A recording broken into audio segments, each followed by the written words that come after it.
And then when we look at historically what they were preaching and spreading, we can put two and two together. They historically were spreading the death, burial, and resurrection of Jesus Christ. The Quran comes and says that he helped them spread the message that they were preaching. So this means when we put two and two together, that Allah helped them spread the message of the death, burial, and resurrection of Jesus Christ. If that wasn't the message, now listen to the problem. Look. If that wasn't the message, if that was not the message that they were preaching, then that means that Allah failed to support them, because it means that the disbelievers overcame them, corrupted the message, and therefore Allah's support was null and void, and he failed to help them against the believers to make them overcome them.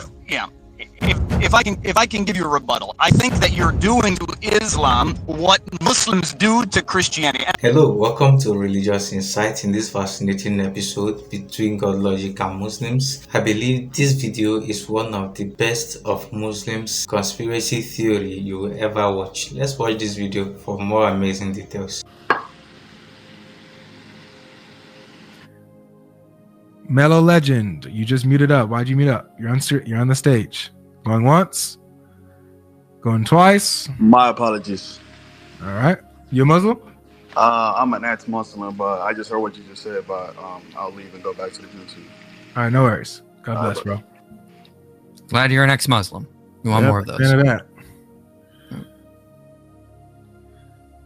that. Muslim, you're on stage. All right, can you hear me now? Yeah. Yep. Okay, that was the most excruciating 40 minutes that I listened to 3 different tabs at the same time. So I'm going to have, I had kind of a hard time following the conversation, but the gist of it, it's something that I kind of come back to like every time that I see any of these kind of interfaith apologetics. I guess I'll start it with a question.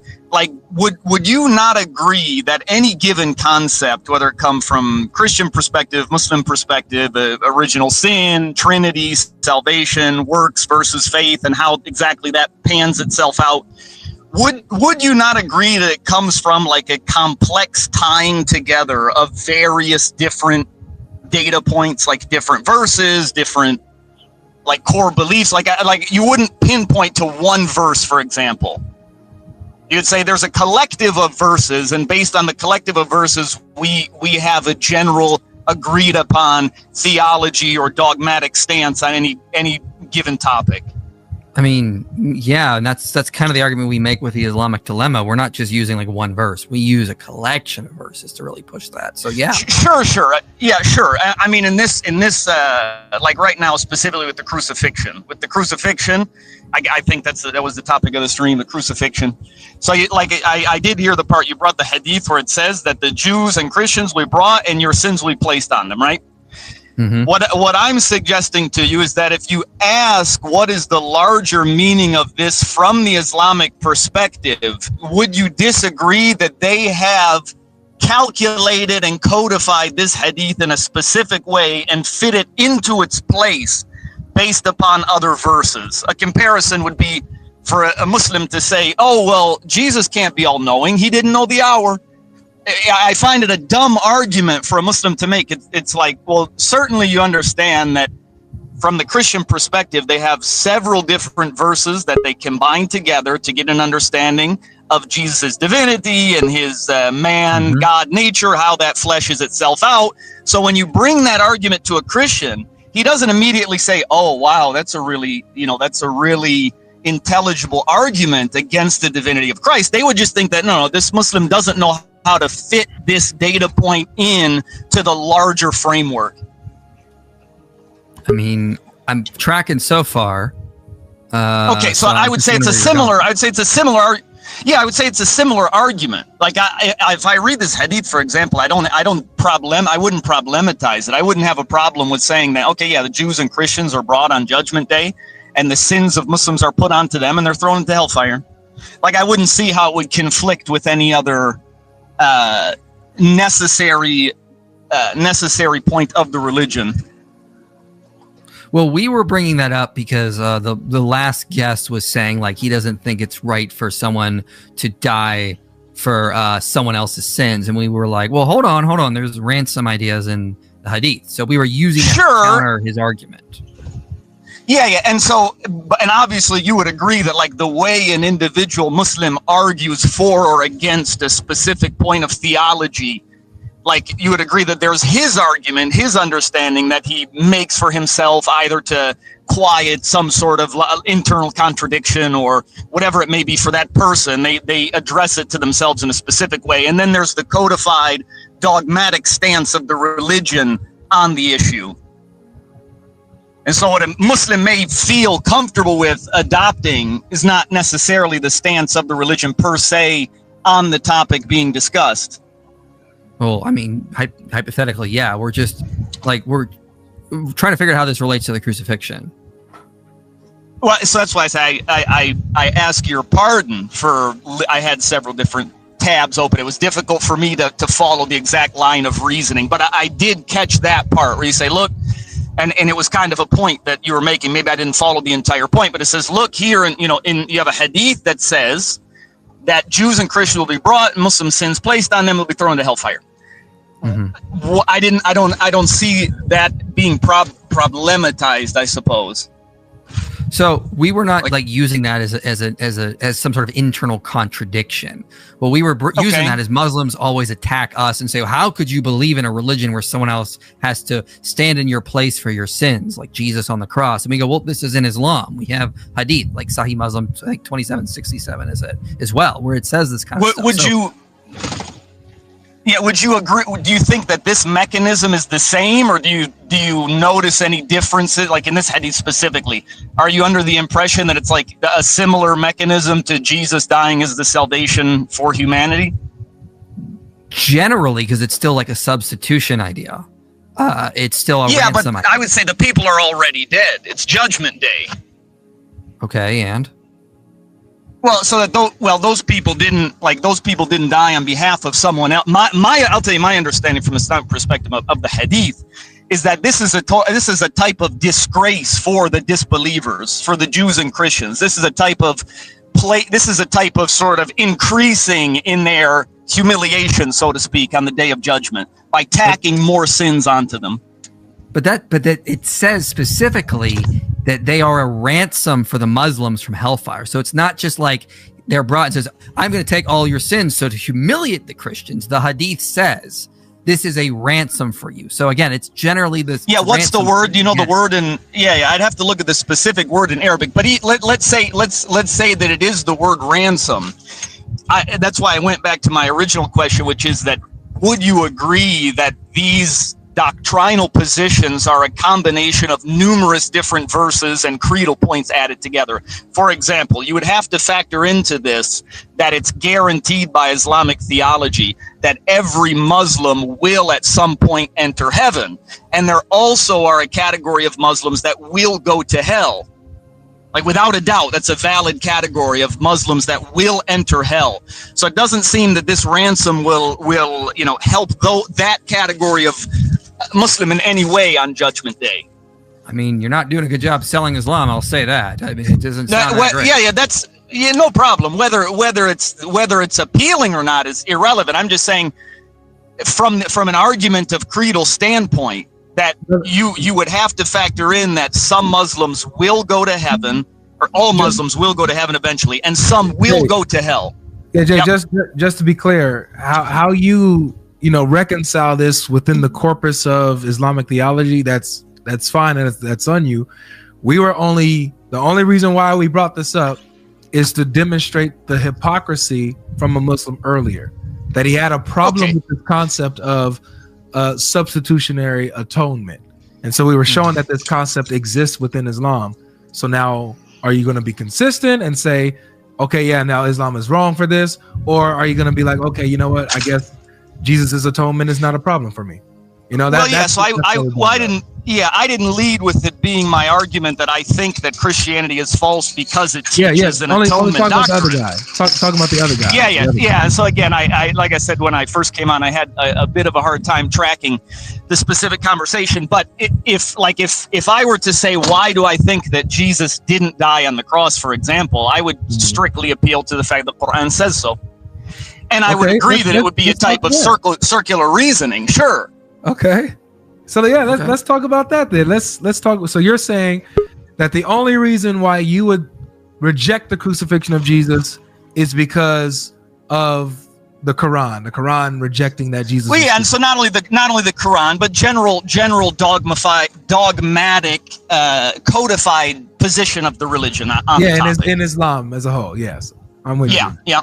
Okay, and so you don't see that as problematic, that the only way that you can deny this is based off of circular reasoning outside of historical. Well, no, and that's hold on. I'll mention the historical evidence in a moment, but I would say that any given worldview will inherently be dependent on some line of circular reasoning, because every worldview essentially is an appeal to its own presuppositions and definitions from the starting point.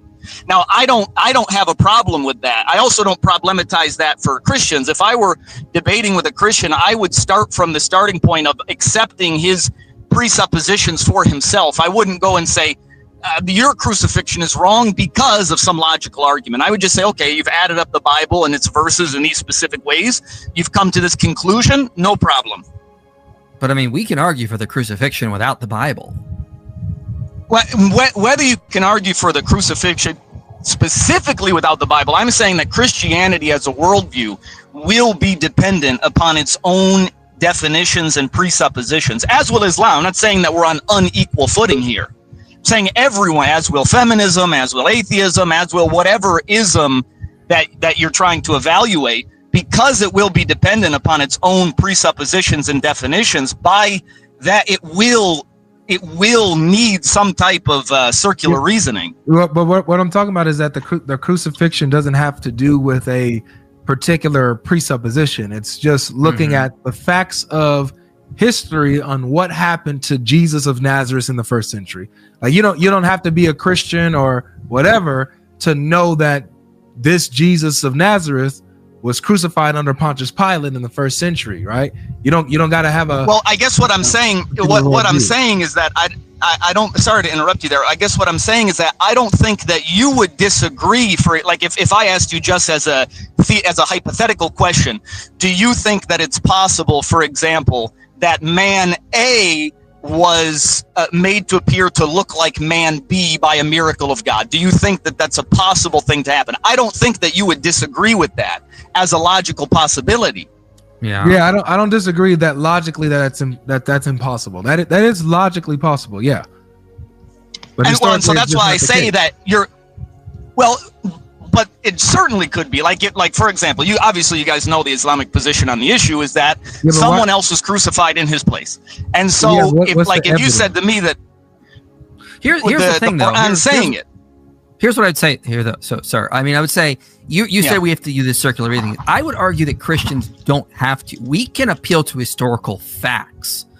So it's an historical fact Jesus was crucified. It's an historical fact he was buried in a tomb. I did a whole video going over all these data points showing Jesus was buried. It's an historical fact that historians accept that after Jesus died, his disciples reported he was alive 3 days later. I just had a scholar on my channel named Thomas Schmidt. He just published a book on Josephus on this, arguing that Josephus actually gives us reliable information that the earliest disciples believed Jesus rose from the dead 3 days later. So I can appeal to all these historical facts. Can I push back a little bit on that? Okay. Yeah, and I'm sorry, I don't want to interrupt you, and I'm not trying to say it like, I'd like to push back on it a little bit, because when you say fact, my train of thinking goes in a specific direction, and so it sounds to me like what you're saying is that we have. Yeah, go ahead. Quick. I said historical facts, so I'm using it in the way that. Yeah. Okay, but certainly you would acknowledge that, like, it can't be proven. Like, you could say that historians attest to it, and I could say, sure, historians attest to it. But I don't think you would disagree if I said to you, like, okay, like, prove it to me now. You would just make an appeal to someone says that they saw that, or someone says that someone else witnessed that. And so it makes it a little bit difficult for me to track when you say that it's proven or it's fact. Well, this is why I said it's attested to. This is why I said historical facts, because it's about if you study philosophy of history, like I have a little bit in the past, this is about looking at things that are most likely that have happened based on the available data that we can make reasonable inferences. Sure. I can't prove to you that Tutmosis III went to war with the Mitanni Empire, but based on all the available data, it's an historical fact that he did. And to say otherwise, you're going to be ad hoc. You're going to offer a theory that's not plausible, and then we are using typical historical methodology to show what most likely happened and what the facts are in an historical sense. Yeah, and so what I would say is if you add up the historical facts, I'll give it to you. There's attestation from my understanding of this argument would be. Yes, a person was crucified. Yes, people thought it was Jesus. Yes, people obviously reported what they saw. Therefore, we inherit that in history as Jesus died on the cross. That's how it's been absorbed. I have no problem with the telling of this narrative up to this point. Then for God to say, yes, people did think it was Jesus. However, it wasn't Jesus. That wouldn't be like a separate line of reasoning from what the historians have attested to. They've attested to that, yes, a person we saw on the cross that we determined to be Jesus died. And I'm saying that the Muslim position is in line with the historicity of that. It's just saying that by cause of miracle, it was not Jesus. Yeah, so that's where it's out of line with the historical narrative. The historical narrative is that it was in fact Jesus. The Quran says, no, it wasn't Jesus, but it was somebody else, right? That Allah made it seem like this. So I'm sorry to interrupt you. Like if the Islamic, I could understand your argument fully if the Islamic position was no crucifixion ever took place. This is a complete fairy tale. Then I would have thought 100%. But this makes sense. What are they talking about? There's clearly some event happened that's been mass attested to by historians. They're not just talking about some event. They're talking about a specific person. Jesus of Nazareth was crucified. Quran says no. So it's out of line. If I can clarify my line of reasoning, what I'm saying is if the Islamic tradition, if the Islamic sources said that there was no crucifixion event at all, that there wasn't a scene, it wasn't misinterpreted, that literally there was no crucifixion event, then I could follow all of your lines of reasoning. It would make complete sense. However, the Islamic, So on the Islamic position, do you think the disciples, Peter, John, do you think they thought Jesus was crucified, the person, not an appearance, or did they know it was a mirage or another person? I wouldn't. By the way, I wouldn't even use the word mirage. I would say a miraculous placing of the image of Jesus onto another. But did the disciples know it wasn't Jesus? Like were they in on it? You're saying? Yes. Yeah. No, I don't know. I don't think so.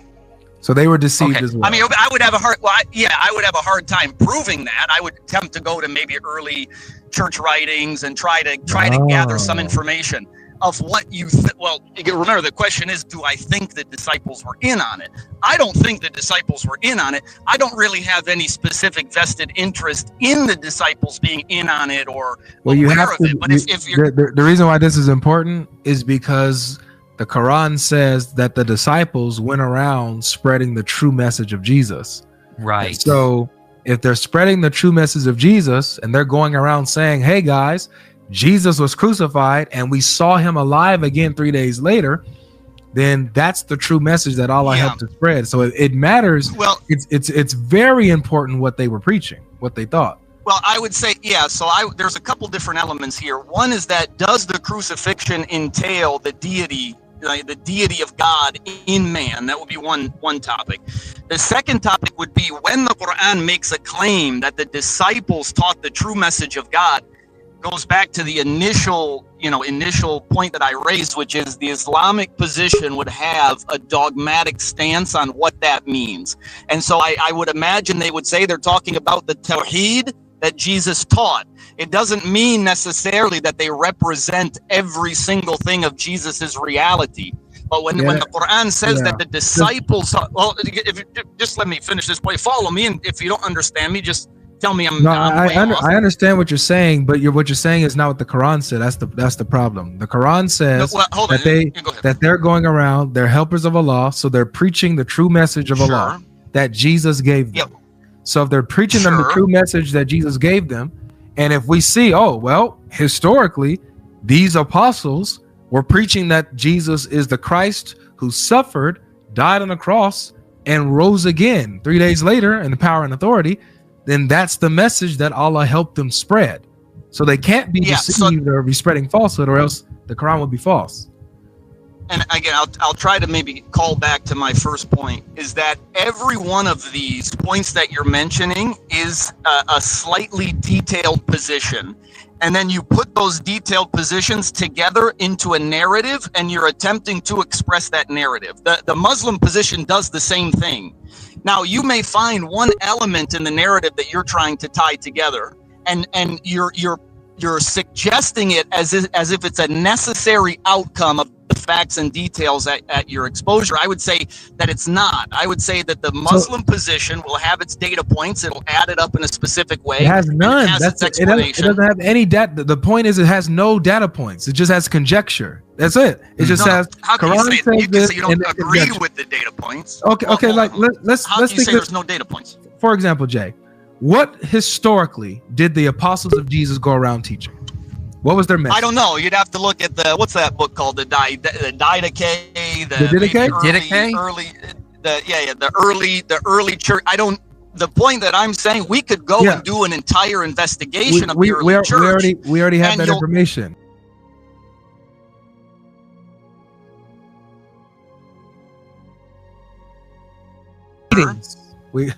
If I were you as a Muslim, I would not be going to the Didache. Chapter 10 changes the liturgical phrase Hosanna to the Son of David to Hosanna to the God of David, aka the Didache is calling Jesus God. My point isn't that the Didache is somehow the truthful words of the disciples. I'm saying that if you wanted to answer this question, you would employ some sort of tactic to attempt to understand what someone said 2,000 years ago. It would be largely speculative on my end and on your end. It's not largely speculative on our end. It's nothing speculative at all. So you're telling me that there's no. You're telling me there's no. Jay, listen. No. Yeah. I would have a hard time buying that. Here, do you think Ibn Kathir is authoritative? Do you think Ibn Kathir is authoritative? What do you mean by the word authoritative? Do you think he would give you an accurate representation of the history? Yeah, would you listen to him? No, he can give you his best understanding of the topic. He borrows a lot from the Israeliyat also. Like Ibn Kathir is very well known for using various scriptures and stories of Jews and Christians. Very well known. So is this a yes? He's authoritative? Well, I wouldn't buy into the premise to say that if I find Ibn Kathir mentioning something that I must take that as law. The reason why I'm bringing it up is because he says in his commentary, when the king's deputy in Jerusalem received these orders, he went with some Jews to the house that Isa was residing in, and he was then with 12, 13, or 17 of his companions. That day was a Friday in the evening. They surrounded Isa in the house, and when he felt that they would soon enter the house, or that he would sooner or later leave it, he said to his companions, "Who volunteers to be made to look like me, for which he will be my companion in paradise?" A young man volunteered. So according to Ibn Kathir, the disciples were in on it. They knew, according to Ibn Kathir, that someone was made to look like Jesus to be crucified in his place. Yeah. And then the Quran says they're going around preaching the real message. Yeah. So again, when you're looking at this, preaching the true message. So the Quran says that the disciples of Jesus preached his true message. I would suggest to you that if we ask, what is the true message of Jesus? You can write maybe 50 things on that list. You can write whatever it may be. Tawheed, giving charity, obedience to your parents, whatever it may be. You have a compilation of what you mean by the truth of Jesus Christ, right? The Islamic position would be the same thing that all the other prophets taught was the truth of Jesus Christ, minus the crucifixion. For you would say, no, it is the crucifixion. It's part of it. Brother, we're not talking about different opinions here. We're not talking about what different paradigms. We're coming from an objective standpoint right now. And so That's what I'm trying to have you engage with, but you're not engaging with the objective standpoint. The objective standpoint. You're not engaging with the objective standpoint of what historically, objectively, the apostles went around preaching. Now, as you said, there was like all this. Yeah. So there was all this early dispute. There was no early dispute. We don't see people contesting the crucifixion. And I'm not about the crucifixion. I'm asking you that you recognize a variance in thought of the early Christian churches, sects, dogmatic stances. They are all in consensus on the crucifixion and the resurrection of Christ coming from the apostles. Sure. Okay, so the thing is that when we look at what we have historically and objectively, regardless, Christian, Muslim, don't matter. Objectively, we see what the tradition of the apostles were. You know what I mean? You know what I'm saying? Mm-hmm. We see what their tradition was. Yeah. That Jesus was crucified, rose again on the third day, and appeared to his apostles, Peter, to James, to John and them, to 500 brethren, and to the last of all, Paul. We see this tradition that has carried on from the apostles. Okay. And so when we see that the apostles are going around preaching the death, burial, and resurrection of the Messiah and his appearances to us, we go to the Quran and it says that Allah helped the disciples preach the message of Jesus. He helped them. We're going back to supported them. Yeah. So going back to this part of this verse, you're defining its meaning from the perspective of what you want to insert in there. Forget my perspective, brother. Please forget my perspective. With all due respect, it is your perspective. No. Like I said, well, because the verse doesn't clearly say that the disciples taught the resurrection. You're right. I never said that the verse says that. I said that the verse says that Allah helped them spread the message of Jesus and supported them in spreading the message of Jesus. And then when we look at historically what they were preaching and spreading, we can put two and two together. They historically were spreading the death, burial, and resurrection of Jesus Christ. The Quran comes and says that he helped them spread the message that they were preaching. So this means when we put two and two together, that Allah helped them spread the message of the death, burial, and resurrection of Jesus Christ. If that wasn't the message, now listen to the problem. Look, if that wasn't the message, if that was not the message that they were preaching, then that means that Allah failed to support them, because it means that the disbelievers overcame them, corrupted the message, and therefore Allah's support was null and void, and he failed to help them against the believers to make them overcome them. If I can give you a rebuttal, I think that you're doing to Islam what Muslims do to Christianity, and I think it's kind of a weak position, and I think both people do it all the time. A Muslim will open up the Bible, open up some. Let me say that's not happening, because your argument earlier. You might understand it. Well, let me say it. Your argument is that both religions have this circular reasoning, and you could just say you have to appeal to the Quran to say Jesus was crucified. We're on different pages. We're not having that argument. We're saying the Quran is historically wrong, not just because of what Christianity says. We're saying the Quran is wrong because of what history says, historical facts. I mean, Gerd Ludemann says this is indisputable. Jesus died by crucifixion. It's indisputable. So, yeah, I know what you're trying to say. You can appeal to the Quran to say this kind of thing. I hate to overlook I don't know. I feel, look, you guys are both intelligent people. You have a general understanding of how logic works and philosophy. What I'm saying to you is that there are ways out from the apparent contradiction for both sides, Muslims and Christians. And I think it's completely disingenuous to overlook that. I wouldn't overlook it for a Christian either. All right, we're gonna get I agree. There are ways out of the contradiction. I agree. That's not the problem. There are no ways out of the contradiction with the Quran, with history. There are no ways out, as Godlogic was just explaining. Yeah, but of course there are. Logically speaking, of course there are. You would call into question the authenticity. You would call into various ways that you would problematize a historical narrative. Of course there are logical ways out of that. Okay, right. Here's another problem. If you have that last point on this IP, because we're gonna let the other guests come up and give it a shot. That's fair. So, Okay, yeah, you can create a convoluted worldview where you have, there was like we just saw Sajid Lippum. Hold on. Yeah, go ahead. We just saw Sajid Lippum do this. He said, no, the Injil is not really the Gospels that the Christians have. It's another book that Jesus had, but he lost. But somehow it was still in Arabia for the Christians to have at the time of Muhammad, and then it was lost after that. I mean, it's this convoluted explanation to get around the problem. I believe you can come up with that. But that's what this is. This is the same thing. It's mental gymnastics. Sure, invent a convoluted worldview to explain it. Both sides, I believe. I don't think Christians are doing that now. All right. Hey, Jay, thanks for coming up, man. I appreciate it, brother. We're gonna let the other guests move on. We're gonna let the other guests come on up. Wow, this is good. All right, thank you, man. That was frustrating.